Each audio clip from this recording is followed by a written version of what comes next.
Chief secretary Sarada മുരളീധരനെ കുരുക്കിലാക്കി N Prashant IAS നീക്കം.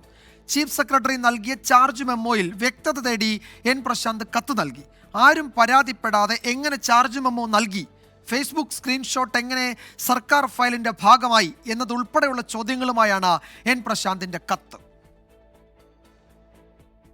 ചാർജ് മെമ്മോയിൽ വ്യക്തത തേടിക്കൊണ്ട് ഈ മാസം 16-നാണ് എൻ പ്രശാന്ത് IAS ചീഫ് സെക്രട്ടറിക്ക് കത്ത് നൽകിയത്.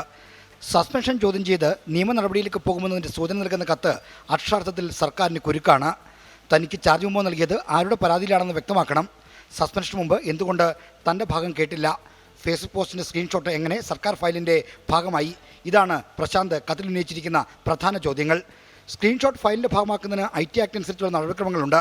ഇത് പാലിക്കാതെയാണ് സ്ക്രീൻഷോട്ട് ഫയൽ ഉൾപ്പെടുത്തിയതെന്ന് വ്യക്തമായ സാഹചര്യത്തിലാണ് പ്രശാന്തിൻ്റെ നിർണായകമായ ചോദ്യം. എടുത്ത സ്ക്രീൻഷോട്ടുകൾ ഫോട്ടോഷോപ്പ് ഉപയോഗിച്ച് മാറ്റം വരുത്തിയിട്ടുമുണ്ട്.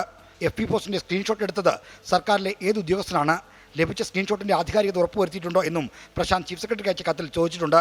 ഇതടക്കം സ്ക്രീൻഷോട്ടുമായി ബന്ധപ്പെട്ട് 7 ചോദ്യങ്ങളും കത്തിലുണ്ട്. ഈ ചോദ്യങ്ങൾ വ്യക്തത വരാതെ ചാർജ് മെമ്മോയ്ക്ക് മറുപടി നൽകാനാകില്ലെന്നും പ്രശാന്ത് കത്തിൽ ചൂണ്ടിക്കാട്ടി.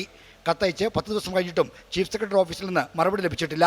ചാർജ് മെമ്മോയ്ക്ക് മറുപടി നൽകാതെ പ്രശാന്ത് നടത്തിയിരിക്കുന്ന ഈ നീക്കം സർക്കാരിന് അപ്രതീക്ഷിതമായിരുന്നു. അതാണ് മറുപടി വൈകാൻ കാരണമെന്നാണ് സൂചന. 24 തിരുവനന്തപുരം.